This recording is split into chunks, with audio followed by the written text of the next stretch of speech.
Bonjour à tous, voici la troisième capsule vidéo sur le cours de terminale consacré au continent américain en géographie. Alors, vous avez vu, je vous donnais un plan très facile avec un grand A, l'ALENA et grand 2, les autres organisations d'intégration au sud du continent. Ce plan est assez rapide. C'est un résumé, c'est peut-être intéressant de le faire comme cela. Je vous proposerai aussi autre chose. Je vous propose aussi des liens avec un blog qui est très intéressant et qui est très fourni. En plus, il vient du blog de Los Angeles, sur le continent américain. Je vais dire tout de suite le site qui est là, qui est très bien fait. Je m'en inspirerai. J'ai pris beaucoup de documents de ce blog-là.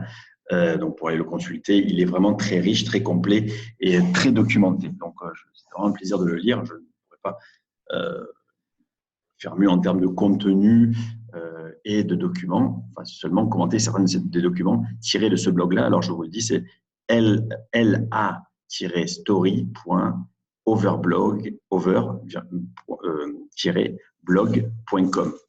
Et vous mettez le continent américain entre tension et intégration régionale. C'est un blog de Los Angeles, du lycée français de Los Angeles, je pense, oui, qui est, je vais vous dire tout de suite, voilà, le blog d'histoire et géographie du lycée Louis-Armand d'Aubonne.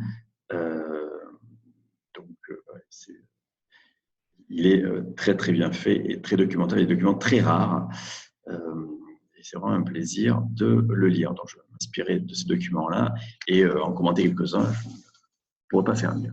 Je vais d'abord représenter les différences culturelles de cette Amérique-là pour mieux comprendre les tensions et puis donc aboutir évidemment à ces intégrations pour limiter ces tensions, diminuer ces tensions et diminuer ces inégalités aussi, ce qu'on a vu très importante dans la capsule 1 et dans la capsule numéro 2.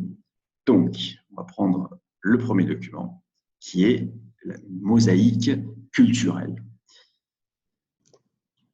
On va aller du plus simple au plus compliqué. Le plus simple, vous voyez, sur la ligne qui correspond aussi à la ligne de développement, nord-sud. Donc, au nord de la ligne nord-sud, États-Unis, Amérique, on a plutôt un ensemble anglo-saxon dominé par la langue anglaise, par la religion protestante, même si au Canada et québécoise notamment, il y a eu une certaine colonie française et même en Louisiane, on a eu une certaine colonie française, donc latine, ce sont des langues latines. En Floride et en Californie, au Nouveau-Mexique, au Texas, ça a été longtemps des colonies espagnoles jusqu'au 19e siècle, donc d'influence latine et plus catholique aussi. Les deux, c'est en gros un ensemble anglo-saxon important, et puis au sud, l'ensemble catholique latin au sud, avec des langues latines, sur le français, l'espagnol, donc le monde hispanophone, on dirait, ou le monde portugais avec le Brésil. On appelle ça un monde lusophone,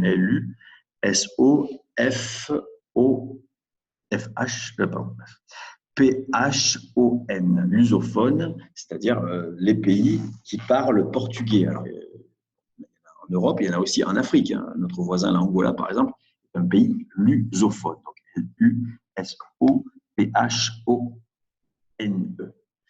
Donc, ça correspond évidemment à des différences culturelles, à des différences de voir la vie, de voir le travail, de voir l'épargne, de voir l'économie.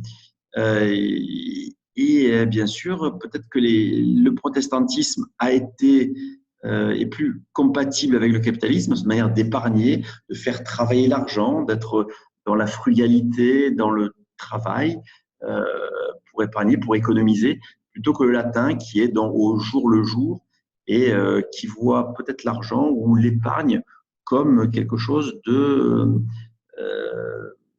contraire à ses principes, et notamment religieux. Faire de l'argent avec de l'argent, dans le christianisme en général, c'est peu admis, donc chez les protestants aussi, mais c'est plus toléré dans le protestantisme parce que c'est considéré comme une qualité d'être travailleur, d'être épargnant et de cumuler un peu de capital. Que ce capital fasse gagner un peu d'argent après. Là, c'est contraire évidemment à la religion chrétienne qui est contre l'usure, c'est-à-dire le fait de gagner de l'argent avec de l'argent seulement.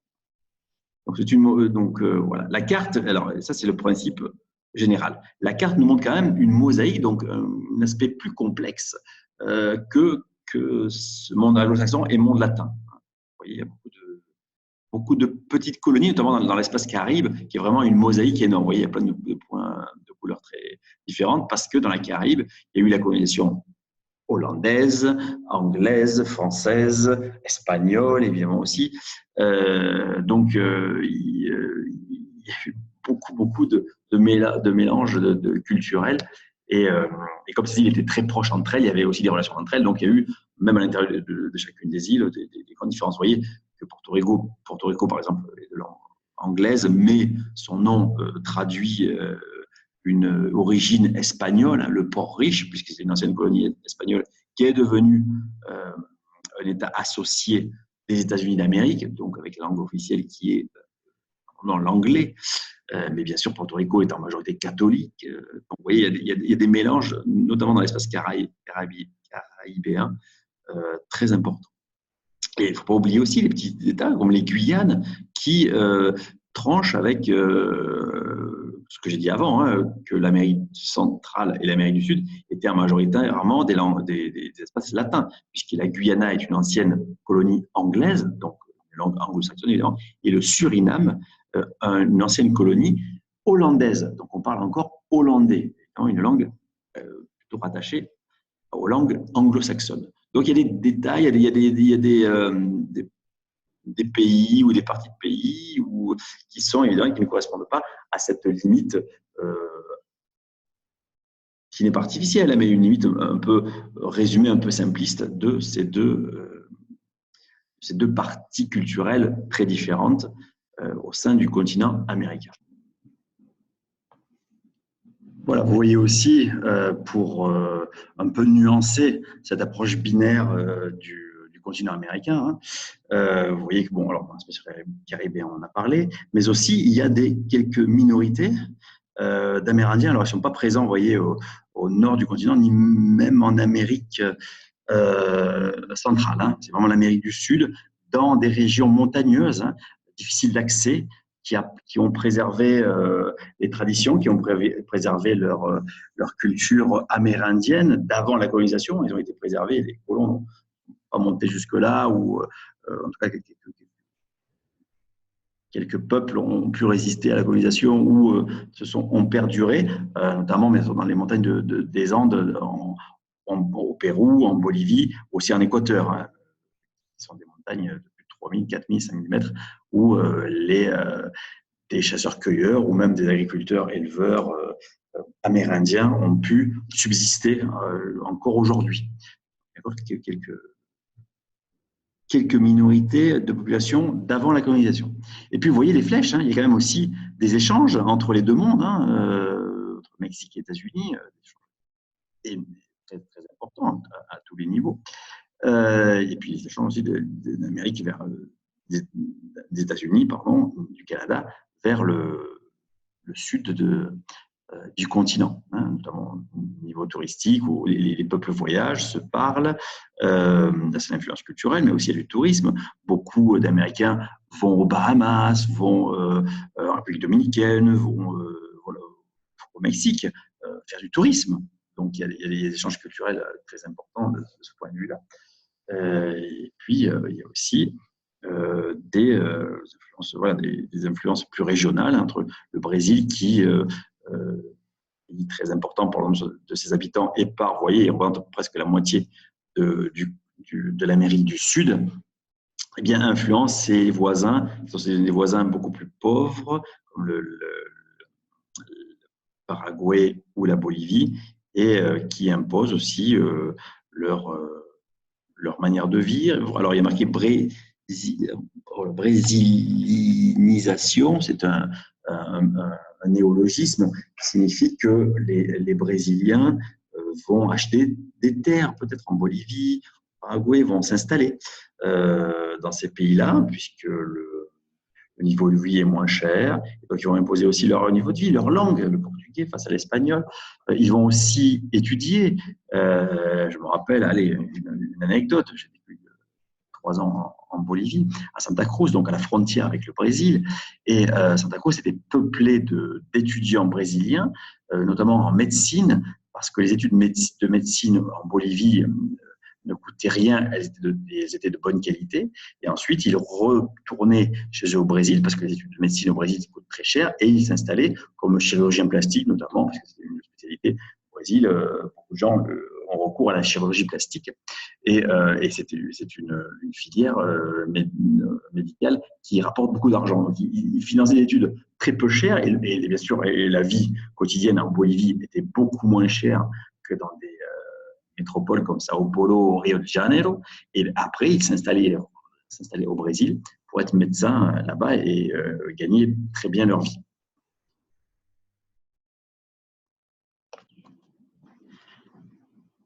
Alors, tout cette mosaïque culturelle génère évidemment des tensions. Donc, à l'échelle continentale, on va le voir avec ces deux cartes-là.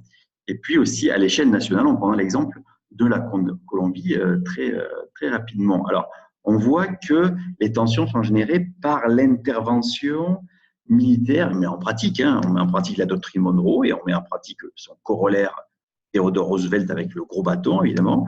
Donc, on protège, mais aussi on impose. Et notamment, alors voilà une carte qui représente donc une partie du continent américain, notamment les pays voisins des États-Unis, où l'on voit avec les flèches rouges les interventions militaires. Les États-Unis n'hésitent pas à intervenir militairement dans quelques-uns de ces pays. Depuis la guerre d'indépendance cubaine de 1898, nous avons abordé dans la capsule numéro 2, jusqu'à la Grenade en 1983, ou en Haïti en 1994, pour renverser les gouvernements en place, même et surtout sans l'autorisation de l'ONU. Bien sûr, ils le font unilatéralement. C'est le fait d'une grande puissance, voire d'une hyperpuissance. Alors, ce comportement de la première puissance continentale et mondiale agace et crée évidemment des tensions et des ressentiments. On le verra dans la création justement des intégrations pour ou contre les États-Unis. Ces frontières-là aussi, elles sont héritées de la colonisation ou des guerres post-coloniales. Alors voilà une carte toujours issue du blog LA Overblog, LA Overblog, LA c'est pour Los Angeles évidemment, LA Overblog, je vous mettrai le lien sur la vidéo. Donc des frontières très importantes qui sont liées notamment au Pérou et le Chili, qui sont liées à des guerres post-coloniales, notamment la guerre de l'Atlantique à la fin du XIXe siècle entre la Bolivie, le Pérou et le Chili. La Bolivie perd son accès à la mer et donc depuis c'est un pays enclavé et qui réclame un accès à la mer. Pourquoi un accès à la mer? Parce qu'il y a aussi, vous vous rappelez, avoir un accès à la mer, c'est avoir aussi accès à une zone économique exclusive, la ZEE, qui, depuis 1982, constitue une part entière du pays. Cette ZEE, cette limite océanique avec le pays, fait partie intégrale du pays. Elle appartient au pays. Et toutes les ressources qui sont dedans, les ressources halieutiques, c'est-à-dire les poissons, les fruits de mer, les ressources en hydrocarbures, bien sûr, les ressources en minerais rares au fond de la mer, au fond des océans, eh bien, appartiennent au pays dans lequel est cette ZEE. Donc, c'est très important pour la richesse de chaque pays. Et la Bolivie, qui n'a pas d'accès à la mer, a perdu cet accès à la mer depuis la fin du XIXe siècle, eh bien, elle n'a pas accès à la ZEE, par exemple. Mais même à l'intérieur d'un pays, il y a aussi des tensions entre des groupes très différents et très antagonistes idéologiquement, qui se font la guerre, on est pratiquement en guerre civile, pour des raisons idéologiques. Alors, on va dire grossièrement un groupe qui est plus favorable au capitalisme, au libéralisme et à la démocratie comme le modèle américain, et puis un autre qui est peut-être hérité aussi de la guerre froide, mais qui veut une société plus juste, plus sociale, voire socialiste, voire communiste, et qui sont opposés évidemment au modèle américain qu'ils détestent, qu'ils appellent comme un impérialisme, comme si les États-Unis étaient une nouvelle puissance coloniale, impériale, qui impose sa culture, son économie, sa politique à tous ces pays. On ne peut pas leur donner tort, puisqu'on a vu dans l'histoire que ça a été quelquefois le cas sur ce continent-là. Alors, ces gens-là luttent contre cet impérialisme, alors je veux dire en espagnol, parce qu'il y a beaucoup en Colombie, mais cet impérialisme américain. Alors, ben là, on le voit très bien en Colombie, où il y a les FARC, alors les forces armées de la révolution colombienne. Alors, quand on parle de révolution, c'est une révolution communiste. Vous voyez, ils sont plutôt, alors au centre, il faut connaître évidemment la topographie de la Colombie, mais le centre est très montagneux, on est montagnes de 3000, 3000 mètres d'altitude. Ce sont des montagnes tropicales, donc on vit très bien, il ne neige pas, mais il fait un climat très doux, mais elles sont occupées, il y a beaucoup de pentes, beaucoup de ravins, beaucoup de forêts, elles sont occupées par les FARC, ce sont des soldats privés, une guérilla privée, qui mène justement une guérilla, mais une guerre contre le gouvernement central de Bogota, qui est là, hein, la capitale est Bogota, au centre du pays, et qui, elle, est plutôt favorable. La Colombie est souvent un allié, on le verra dans l'intégration régionale, un allié des États-Unis. Les FARC contre les FARC. Il y a les paramilitaires donc, qui sont plutôt favorables au gouvernement de Colombie, qui sont des soldats privés, en fait, qui sont payés, des mercenaires privés qui sont payés par le gouvernement colombien pour arrêter, donc, alors, soit les FARC qui sont pro-communistes et révolutionnaires, ou soit les éléments de la libération nationale qui sont plutôt socialistes, ils sont plutôt réformateurs, donc, ceux qui sont en vert clair. Mais tous les deux s'opposent au gouvernement central de Bogota qui est pro-américain. Vous voyez, même à l'intérieur d'un pays, cela crée, ces tensions-là peuvent se créer à l'intérieur d'un pays et qui peuvent aboutir à une vraie guerre civile. Alors, cela s'est un peu calmé. Il y a eu un accord de paix il y a quelques années entre le FARC et le gouvernement central de Colombie, mais cette paix, elle est fragile et les tensions à l'intérieur même d'un pays, comme la Colombie, peuvent se rouvrir très rapidement. Et bien donc, on va reprendre le plan que je vous avais proposé au départ. Donc, on va mettre un grand A. On va commencer évidemment au nord, l'ALENA. Alors, avec un titre un peu étrange, hein, c'est dur d'avoir, c'est l'accent québécois, c'est un ami québécois me disait au Canada, c'est dur d'avoir un éléphant comme voisin. Alors, c'est dur d'avoir un éléphant comme voisin, ben parce que pourquoi? C'est qui l'éléphant? Qui le voisin du Canada? Ben, le seul voisin du Canada, au niveau des frontières, évidemment, ce sont les États-Unis d'Amérique. Et c'est un vrai éléphant, on l'a vu, un éléphant économique, culturel et politique qui impose évidemment ses bruits, son volume. Hein. On a l'éléphant comme voisin, mais il faut un peu se serrer hein, parce que l'éléphant prend beaucoup de place. Il barille, c'est-à-dire il crie très fort, il en impose. Et nous, ben, on est à côté, il faut bien vivre avec un voisin aussi envahissant, on peut dire, aussi gros, aussi volumineux qu'un éléphant. C'est pour ça que la comparaison avec l'éléphant de mes amis québécois était intéressante. Ben oui, il faut vivre avec ça, c'est-à-dire qu'il impose aussi comment on va vivre dans cette communauté, dans cet immeuble. Si l'éléphant est là, il y a des immeubles, et donc il impose. Et une façon d'imposer, on l'a vu par les interventions militaires, bien se faire des intégrations régionales qui permettent de développer ses intérêts aussi, intérêts basés, ses valeurs basées sur le capitalisme, le développement du capitalisme, qui permet de développer la richesse économique et qui par le libre-échange des produits, des biens, des marchandises et des personnes, produit de la richesse commune à tout l'espace, pas seulement aux États-Unis, mais à tout l'espace. Ça, c'est la théorie du libéralisme au niveau économique. Alors, ouais, concrètement, ce qui se passe, c'est l'ALENA. Ça se concrétise par la création en 1994 de l'ALENA. Alors, je rappelle ce que veut dire l'ALENA. C'est l'Association de libre-échange nord-américain qui regroupe le Canada, l'éléphant états-unien et le Mexique. Cet accord permet la circulation des marchandises, des capitaux, mais attention, là, le libéralisme économique est un peu juste, mais pas des personnes. Ça permet de régler ou de ne pas trop parler du problème de l'immigration. Les échanges se développent, hein, mais à l'avantage souvent des États-Unis, qui absorbent plus de 90% des exportations mexicaines, par exemple.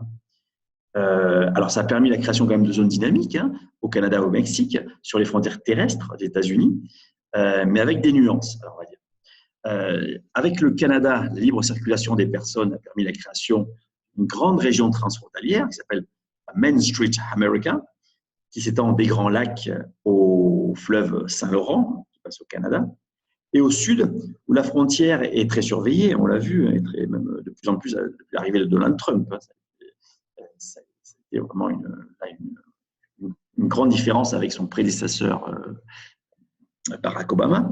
C'est une division de travail particulière qui s'est mise en place, donc ça, on l'a vu. Des villes jumelles sont nées de part et d'autre de la frontière, et on appelle ça la Mexa América, du Mexique et América. Ces activités, le Mexicain en a profité, hein, cela a permis, l'ALENA a permis la délocalisation de nombreuses usines de production des États-Unis vers le Mexique. On appelle ces usines-là, on les appelle les maquiladoras. J'espère que vous avez déjà vu ça dans votre cursus collégien et lycéen, les maquiladoras. Et donc, les activités de conception, de fabrication se sont situées au nord du Mexique. Et donc, ça a permis, comme la théorie du vol des oies sauvages en Asie, ça a permis de développer, en tout cas, une partie, le nord du Mexique, qui est beaucoup plus développé que le sud de ce pays-là. Ça, c'est le 1 pour développer les activités de cette zone de libre-échange. Ce n'est pas l'Union européenne, c'est justement une intégration économique. Elle n'est pas politique, ni encore moins culturelle, puisque les échanges entre les personnes sont très, très limités. Il n'y a pas de visa Schengen, par exemple, où il n'y a même pas de monnaie commune, comme c'est le cas pour l'Union européenne, qui est plus qu'une union politique. Plus qu'une union économique, c'est une union aussi politique, et même culturelle avec les programmes Erasmus, par exemple. Et grand B, évidemment, eh bien, au sud, de nombreuses, on peut dire, OIG, hein, organisations intergouvernementales. Il faudra l'utiliser. Hein. Comme l'ALENA est une OIG, l'ALENA est une OIG, hein, je vous le rappelle, je pense que vous avez compris. Donc, alors au sud, on va se diviser très facilement entre deux camps. Le camp proche des Américains et donc les OIG qui sont proches des valeurs américaines de libre-échange, qui sont conçues à peu près comme l'ALENA, hein, des associations de libre-échange entre les pays. Et puis des associations plus politiques, plus idéologiques et contre la domination américaine de tous les points de vue, économiques, politiques et culturels. Alors, quand vous voyez dans ces OIG le terme libre-échange, commerce mondial, unité commerciale, unité douanière, eh bien, vous pouvez être sûr que c'est dans l'idéologie, libéralisme économique, de libre-échange. Bon, alors on va prendre d'abord, évidemment, au sud, le principal, qui est le plus ancien aussi, et c'est le Mercosur, Mercado del Sur, du Sud, donc marché du Sud en espagnol, qui est signé en 1991 par le Brésil, l'Argentine, l'Uruguay et le Paraguay. Après, il y a d'autres pays qui vont se greffer ensuite. Ces pays qui sont toujours très dépendants des États-Unis pour leur exportation, veulent diversifier leurs partenariat, et notamment vers l'Union européenne ou vers les autres OIG d'Asie, pourquoi pas, mais elles sont aussi, évidemment, sont encore dépendantes du marché des États-Unis. C'est une volonté, en fait, de faire du libre-échange, mais sans le grand frère des États-Unis et en ayant une cohérence latine, hein, pays catholique avec des traditions, des langues latines. C'est une volonté, mais c'est c'est une union douanière fondée sur le libéralisme économique. Il y a aussi dans votre carte une OIG dont on parle très peu, parce que justement, elle a été phagocytée par le Mercosur dès sa création, où elle a un peu changé. C'est l'ALADI. Alors, je vais vous dire ce que ça veut dire l'ALADI. Donc, c'est l'Association latino-américaine d'intégration. ALADI. Alors, on en parle très peu parce qu'elle elle a assez peu de poids. Elle a quand même été créée en 1980, donc en pleine guerre froide, et elle avait une volonté d'intégrer, de faire un marché commun latino-américain avec des spécificités. Il y avait l'Argentine, la Bolivie, le Brésil, le Chili, la Colombie. Et puis, face au succès du Mercosur, on l'a un peu moins vu et elle s'est spécialisée dans une intégration plus politique et un peu plus critique face au libéralisme, puisqu'elle a intégré en 1991 Cuba, hein, et des pays qui sont moins favorables aux États-Unis. C'est un organisme qui est un peu disons,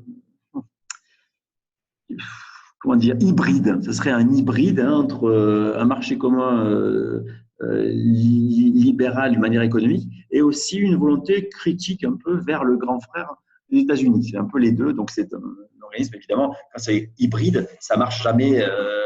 Il y a un pied gauche qui va de l'un côté, le pied droit qui va de l'autre côté. Ça marche rarement bien, donc on en parle. Mais sur la carte, il y a marqué Aladi, donc je peux et il faut évidemment décrire cette carte-là. Donc, Mercosur, vraiment, c'est typiquement, on peut dire, une OIG basée sur le libre-échange.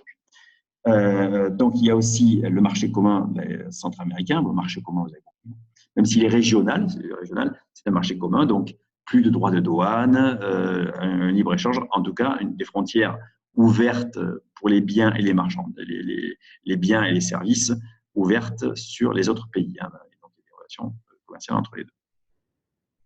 Central American Free Trade Agreement, vous comprenez, free trade, hein, pour le commerce libre, contrat de commerce libre centra-américain, d'accord, évidemment, on voit quoi ça fait référence. La Communauté des Caraïbes aussi, alors là, c'est aussi des organisations régionales qui, alors Cuba n'en fait pas partie, vous voyez, hein, donc c'est une intégration régionale de pays proches des États-Unis, en tout cas dépendants des États-Unis. Hein, il y a anglophone, Barbade, Antigua et Barbuda, justement, la Dominique, la Grenade, Trinidad et Tobago, la Jamaïque, hein, les Bahamas, bien sûr, la République dominicaine, qui est une ancienne colonie espagnole, mais qui sont très dépendants économiquement du tourisme, des touristes américains et donc des devises américaines. Donc, tous ces pays-là, la Cannes aussi, communauté andine, hein, ce sont des OIG régionales qui disent on a un particularisme, on est des pays andins, des pays de montagne, donc on a peut-être des choses en commun à mettre en commun. On est dans les Caraïbes, on a peut-être des choses en commun, on a une économie en commune, et c'est pareil pour l'Amérique centrale. Mais toutes sont basées sur le libre-échange. Dans cette carte-là, il manque quand même quelques, justement, OIG qui ne sont pas, évidemment, pour ce libre-échange et qui sont pour lutter contre l'hégémonie du grand frère états-unien. Eh bien, il y en a un qui s'appelle l'ALBA, alors l'Association de libération bolivarienne des Amériques, qui a été créée en 2004 hein, par des pays, alors là il n'y a pas Cuba, mais Cuba serait présent aussi, il y a l'Argentine aussi, des pays qui sont en lutte contre l'Amérique. Évidemment, vous connaissez Hugo Chavez, le président de la Bolivie, qui parle des États-Unis comme l'impérialisme. Alors il est mort hein, depuis, et son successeur, qui s'appelle Nicolás Maduro, suit la même politique anti-impérialiste. Evo Morales, qui était président de la Bolivie depuis de 2006 jusqu'à l'année dernière, et qui a été réélu, mais dans des conditions particulières, et donc qui a été chassé du pouvoir, ou qui est parti du pouvoir l'année dernière. Lula da Silva, qui n'est plus au pouvoir, évidemment, qui était de gauche, évidemment, au Brésil, président du Brésil. Et aussi, c'est pareil, c'est la même chose en Équateur. Rafael Correa, qui est exilé en Belgique, qui est un grand francophone, il est professeur d'économie dans une grande université belge. Pour l'avoir rencontré une fois. Il parle très bien français. Et donc, tous ces quatre-là ne sont plus au pouvoir. Bon, Hugo Chavez est mort. Et c'est vrai que cette Alba-là a du plomb dans l'aile, mais c'est une des organisations qui était vraiment l'alliance bolivarienne, vous avez compris. On fait référence à Simon Bolivar, on fait référence à la libération, au libérateur des colonies espagnoles, et qui serait un nouveau Simon Bolivar. Alors, Hugo Chavez s'est rêvé en nouveau Simon Bolivar, en adepte du bolivarisme, c'est-à-dire que le nouveau colonisateur, c'est plus l'Espagne, c'est plus le Portugal, ce sont les États-Unis d'Amérique, et il faut décoloniser nos pays d'Amérique centrale et d'Amérique du Sud, de ce colonialiste américain que l'on appelle donc impérialiste, qu'on appelle El Gringo, le blanc, El Gringo. Et on veut décoloniser et donc reconstruire sur des bases indigènes. Evo Morales est le premier président indigène, donc amérindien, d'Amérique du Sud. Il a fallu attendre 2006 pour qu'un président de ces pays-là soit originaire qui ne soit pas d'origine espagnole ou afro-américaine ou métisse, pour diriger un pays quand même qui était jusqu'au XVe siècle dominé par les Amérindiens. C'est quand même fou. Hein. Mais, donc il y a un retour aux sources, un retour à l'anticolonialisme, un retour aussi à un panaméricanisme qui serait basé sur les anciennes religions, les anciennes cultures amérindiennes d'avant la colonisation.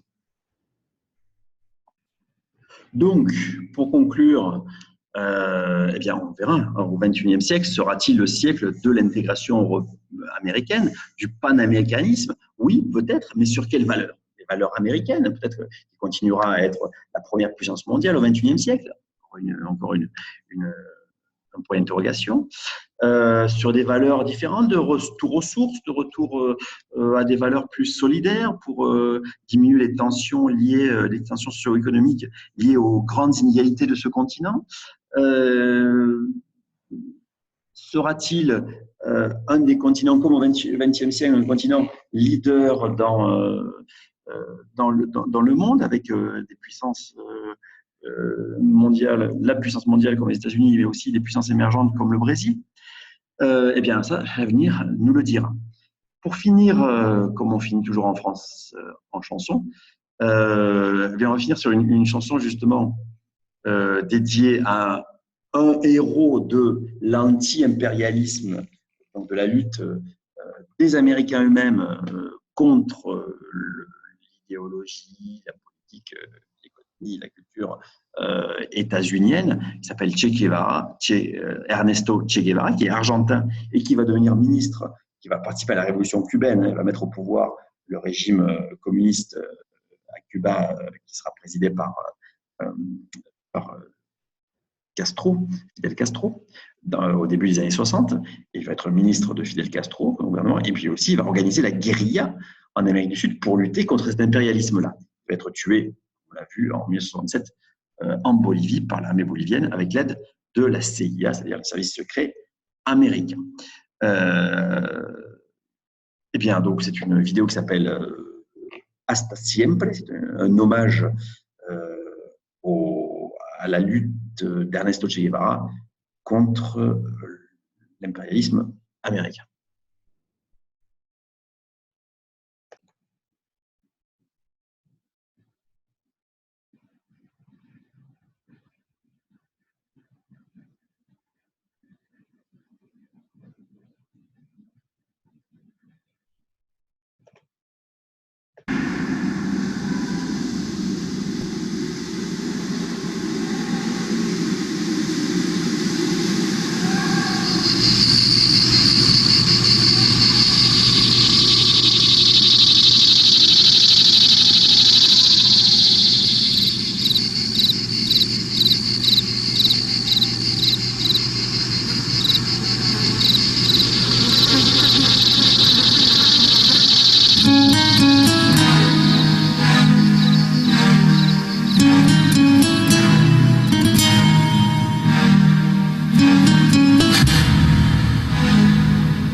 Aprendimos a quererte desde la histórica altura donde el sol de tu bravura le puso un cerco a la muerte. Aquí se quedará clara la entrañable transparencia de tu querida presencia, comandante Che Guevara.